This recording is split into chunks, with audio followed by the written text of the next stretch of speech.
Welcome, ladies and gents. Chris Andre here. You can find me at BetBoxing on Twitter, or of course you can subscribe to the channel. Let's talk boxing. Let's delve deeper into Tyson Fury's offer to fight Anthony Joshua. AJ is at a crossroads right now. This is arguably the biggest decision he will ever have to make in his career. There is a very strong case to say that he should turn this down and he should go away and he should work on development fights and looking to come back later on down the line in a hope of regaining titles. There is another very strong argument, though, to say that this is the best opportunity he will ever get to catapult himself back into the big time. Let's say, for argument's sake, he was to turn this offer down. Can you be 100% sure that Tyson Fury will then not hold it against him in the future? Let's say Fury was to beat Alexander Usyk. Is it possible that he will turn around and say, well, I'm done now, I can retire, or I can go and fight whoever else I want, Derek Chisora, anyone I want? After all, nobody can accuse me of ducking Anthony Joshua. I made him a great offer, 60-40, when he was down on his knees, and he turned it down. He's scared of me. There's no point in fighting him. Just like Riddick Bowe didn't want to fight Lennox Lewis, Anthony Joshua didn't want to fight Tyson Fury. And then AJ gets frozen out, essentially, because the number 2 guy, if that was to happen, would be Alexander Usyk, and they've already fought twice. Yes, AJ would have options. He would have the option to fight Deontay Wilder. He would have the option to fight Dillian Whyte. But in terms of establishing himself as the best fighter of this generation, the only way he can really do that is to beat Tyson Fury and hope that down the line he gets another shot at Alexander Usyk. I guess if Fury was to beat Usyk and AJ was to beat Fury, well, then you have one of those triangle type situations where one beat the other, and then it's going to be open to interpretation as to who was the king of the era. But he's relying on other results, so to speak. If AJ wants it in his own hands, he's going to have to beat Tyson Fury. And if he doesn't ever get that opportunity, well, then he's frozen out of that legacy win that he really, really desires. So what should he actually do here? Does he go away? Does he look for development fights? If so, what sort of journey is he going to have to take to be able to force his way into getting another title shot, to be able to create such public pressure that if they wanted to freeze him out, they wouldn't be able to? Well, one potential would be to go after the likes of Dillian Whyte, have a couple of development fights, of course, the likes of Zhang, the likes of Valine, but then you're going to have to beat a guy like Deontay Wilder. And if he comes unstuck there and he gets knocked out by Deontay Wilder, that's when he fails to get that big shot. You see what I'm saying? So it's one of those situations where maybe he needs to strike while the iron's hot, or he will never get this opportunity again. The problem is, what sort of psychological state and emotional state is he in? Is he ready physically and emotionally to take on this fight? Now, despite all of that, there are a lot of people that are saying, even if AJ is to take the fight or consider it, there are far too many obstacles. Fury's just clout chasing. He's not actually interested. And if he was, there are too many problems, too many obstacles to overcome. This fight's never going to happen. That part I actually disagree with. I think that if Anthony Joshua does make the decision, and I can't tell you for sure whether he should make the decision to take the fight, but if he does make that decision, this fight can realistically happen. And there's only one obstacle that I at the moment see as being very, very big, but it can be overcome as well. So let's talk about some of these potential obstacles before we finish up actually trying to find an answer as to what Anthony Joshua would do. So first and foremost, Tyson Fury has made a 60-40 offer. He says, I want the fight to happen desperately, and that's why I'm giving him such a good offer. And he gave an interview to Ring magazine, and Ring asked a very good question to Fury, who in response gave a very intelligent answer. They said Joshua has lost 3 of his last 5. And that would make him a huge underdog against Tyson Fury. So there's a strong possibility that he loses, and it becomes 4 defeats out of his last 6, which many would say is career-ending. And as a result, it's a very risky situation for AJ to be in, particularly because he's just signed a multi-fight deal with DAZN, and they're going to want to realize a return on their investment. So the argument here is that maybe DAZN are going to look down the path of easier fights to ensure that they get a return on their investment. Well, Tyson Fury said he would be a massive underdog, but he's in a win-win situation because of it. If everyone expects him to lose and he beats me, then he's back on top and bigger than ever. If he's lost 3, what's the difference if he loses 4? 4 losses means nothing. Look at Derek Chisora. He's had 12 losses and he's still battling away. And in terms of DAZN, the fight can be on BT pay-per-view and DAZN pay-per-view. Now, there are some really interesting and intelligent points there that Fury's made. Obviously, you saw him referring to AJ as a massive underdog, psychological warfare there, you expect that. In terms of the win-win situation, is that really the worst thing that he suggested here? Because in a way, DAZN need to rebuild Anthony Joshua. So from a sheer business perspective, forget boxing for a moment, forget psychology and emotion. From a sheer financial perspective, his stock has already fallen, having lost back-to-back fights against Alexander Usyk. Is his stock going to fall that much more if he was to lose a competitive fight against Tyson Fury? They need to rebuild him. They would need to rebuild him regardless. Whereas if he wins, he catapults himself back into superstar status. So there's a lot to gain there. So I see what Fury's saying. Now, with regards to this question of DAZN versus BT and things like that, well, on Twitter, Everything Boxing wrote that sounds great, in other words, the offer, but Joshua is contracted to Matchroom and DAZN. He can't help that. So how is this possibly going to work? And I responded to say Matchroom and DAZN would be mad, in my opinion, to block Anthony Joshua from this fight. If he wins, he takes everything back to DAZN. If he loses, they will need to rebuild him just like they need to do anyway. Now, let's bear in mind that DAZN have previously sought to take this sort of path. They tried to sign up and tie up Devin Haney. And when they tried to do that, the idea was that they were going to let him go and fight Kambosos on a top-ranked show.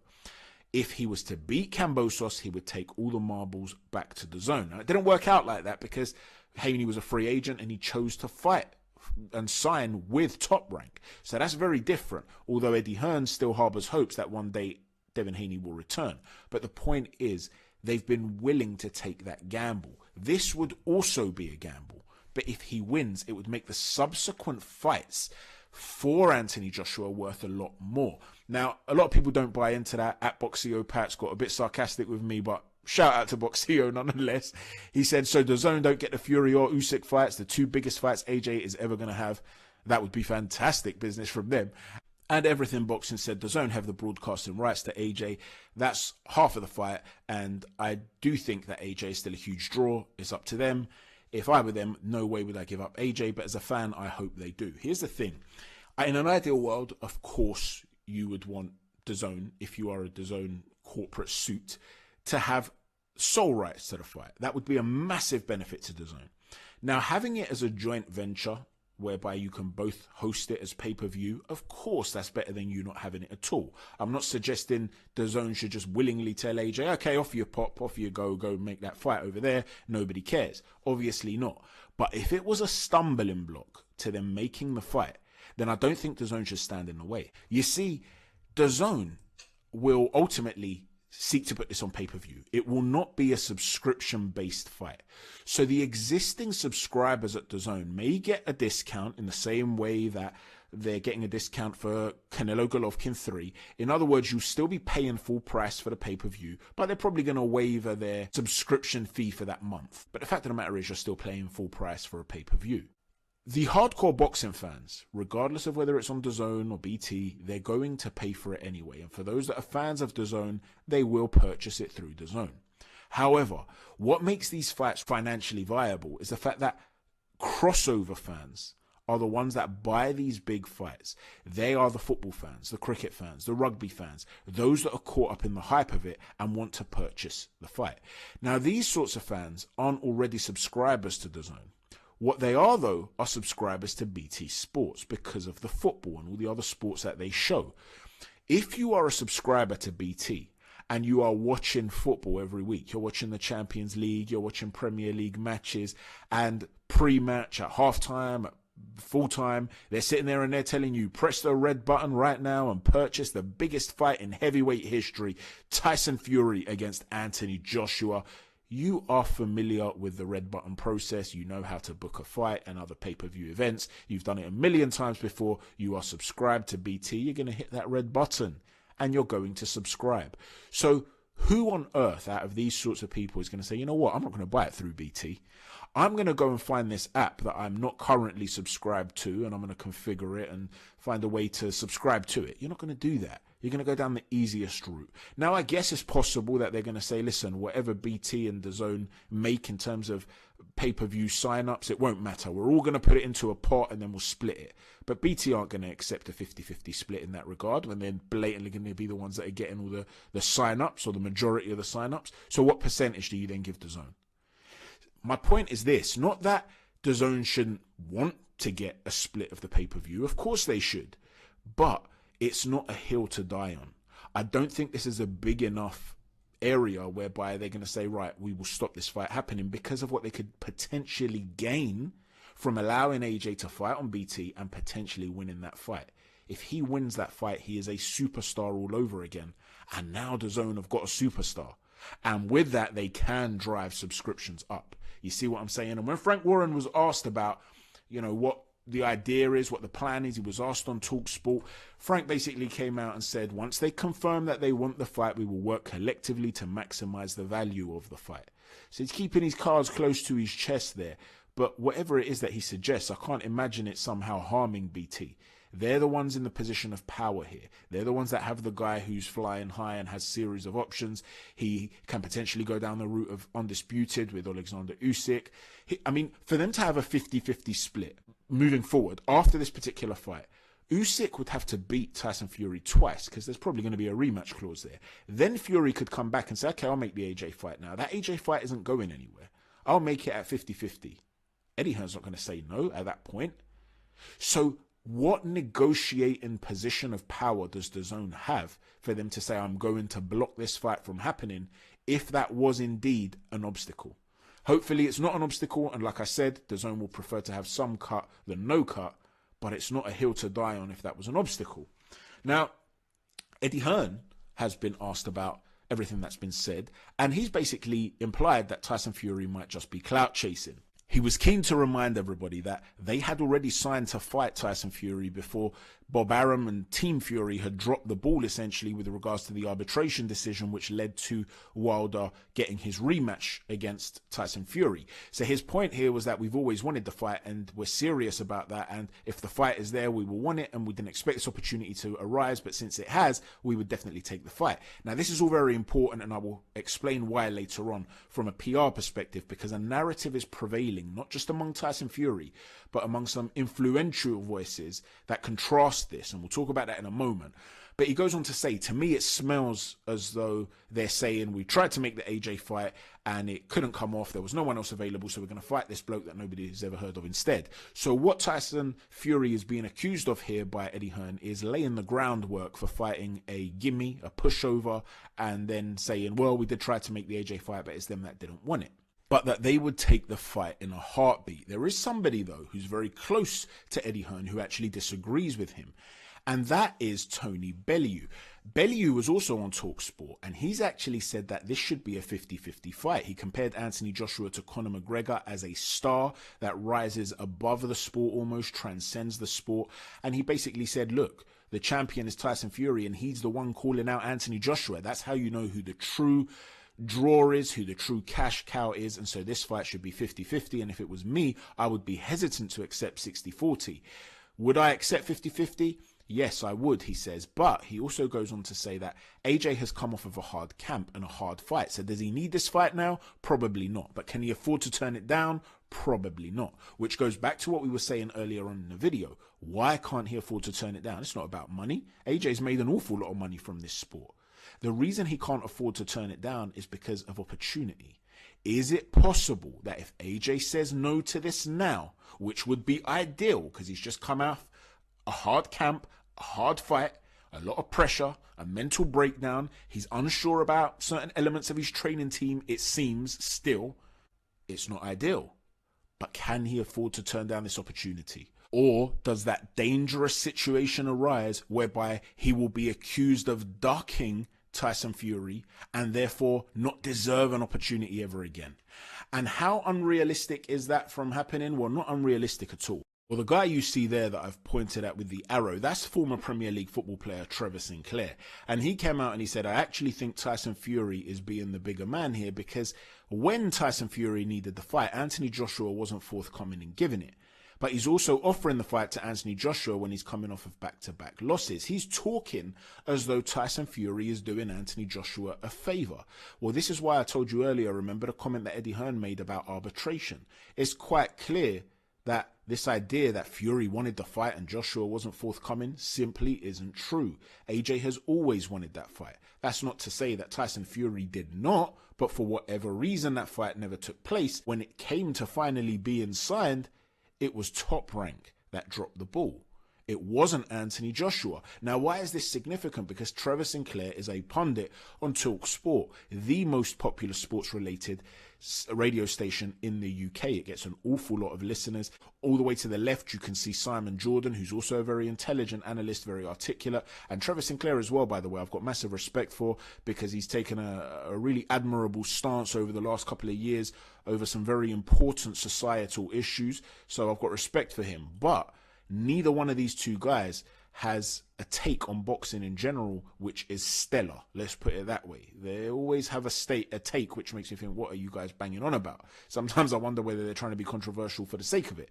But these sorts of people have the ear of the general public. So if Tyson Fury down the line, who has developed a really good relationship with these sorts of stations, if he was to come out and he says, listen, I tried to make the Anthony Joshua fight before I beat Alexander Usyk, for argument's sake, and he didn't want it. So why should I fight him now? No, I'm going to go and fight my good mate Derek Chisora. We've still got a rivalry. He may go and manufacture a beef with some other fighter to fight and then sail off into the sunset.